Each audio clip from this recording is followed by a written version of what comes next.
క్రితం జేసీ ప్రభాకర్ రెడ్డి గారు వైఎస్ఆర్సీపీ జిల్లా అధ్యక్షుడు అనంత వెంకటరామరెడ్డిని చాలా దుబారగా మాట్లాడడం జరిగింది. ఆయన బూతు మాటలు, ఒరే కొడక అంత చూస్తా, నీ ఇంటికి వస్తా, నీ అవినీతి గురించి మాట్లాడతా అని అదే సందర్భంలో శివరామరెడ్డి గారిని కూడా వాడా శివరామరెడ్డి గారు అనడం జరిగింది. నిజంగా జేసీ ప్రభాకర్ రెడ్డి గారు, ఇది నీకు మంచి పద్ధతి కాదు.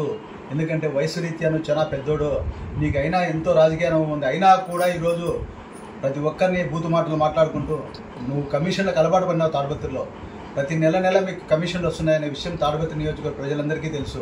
అది నీ తాడిపత్రి వరకే సరిపోతుందేమో కానీ ఆ అలవాటు జిల్లాకు అవలంబించద్దండి. నీ విషయం ప్రతి ఒక్కరూ అందరికీ తెలుసు. కాబట్టి ముందు కూడా శివరామరెడ్డి గారిని కానీ వైఎస్ఆర్సీపీ పార్టీ నాయకులను కానీ మంచి వాళ్ళ సద్విమర్శ చేయి. నీకు ఏదైనా తప్పు చేసింటే ఈరోజు నీ పార్టీ ప్రభుత్వంలో ఉన్నాను, వాళ్ళ అవినీతి చేసింటే కేసులు పెట్టి విచారణ జరిపించి వాళ్ళపైన చట్టరీత్యా చర్యలు తీసుకోండి. అంతేగాని నీ ఎంత చూస్తా, నీ ఇంటికి వస్తా, నిన్ను కొడతా తంతా అనేది నీకు మంచి పద్ధతి కాదు. ఇదే విధంగా నువ్వు ముందు కూడా వైఎస్ఆర్సీపీ పార్టీ నాయకులపైన మాట్లాడడం జరిగితే మాత్రం నీకు కూడా నీ భాషలోనే సమాధానం చెప్పాల్సి వస్తుందని ఈ సందర్భంగా ఉరవకొండ వైఎస్ఆర్సీపీ పార్టీ నాయకులు కార్యకర్తలందరూ కూడా హెచ్చరించడం జరుగుతుంది.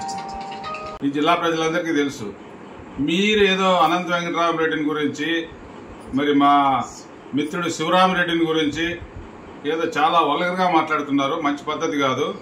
నేను కూడా ప్రభాకర్ రెడ్డి అనొచ్చు, కానీ సంస్కారం అనకూడదు, పద్ధతి కూడా కాదు. అది ప్రజాస్వామ్యయుతంగా పోరాడదాం. ప్రజలు ఉన్నారు, అంతిమ నిర్ణేతలు. మరి ఎవరు తప్పు చేసినా వారు జడ్జిమెంట్ ఇస్తారు. అంతేగాని నువ్వేదో నీ ఇంటికి వచ్చేదంతా, నీ వాకిలి ఎరగొడతా అంటే ఇక్కడ కూడా ఎవరు గాజులు తొడుక్కొని ఉండరు. ఇంతకుముందు నువ్వు గత 10 సంవత్సరాల క్రితం మున్సిపల్ ఎలక్షన్లప్పుడు నీకు ఏకైతే పెట్టింది, తాడపత్రిలో ఉంటివా నువ్వు, ఇనార్మస్గా ఇచ్చి పరిగెత్తివి. అవన్నీ ఎవరు జిల్లా ప్రజలు మర్చిపోలే. నీ డాంబకాలకి నీ దీనికి ఎవరు ఇక్కడ భయపడే వాళ్ళు లేరు. కాబట్టి హెచ్చరిస్తున్నాం, ఇక్కడ నుంచి అయినా నీ పద్ధతి మార్చుకొని ప్రజాస్వామ్యయుతంగా మాట్లాడు. మేము కూడా దానికి సమాధానం చెప్తాం. అంతేగాని నీ ఇష్టం వచ్చినట్టు మాట్లాడితే సహించేది లేదు.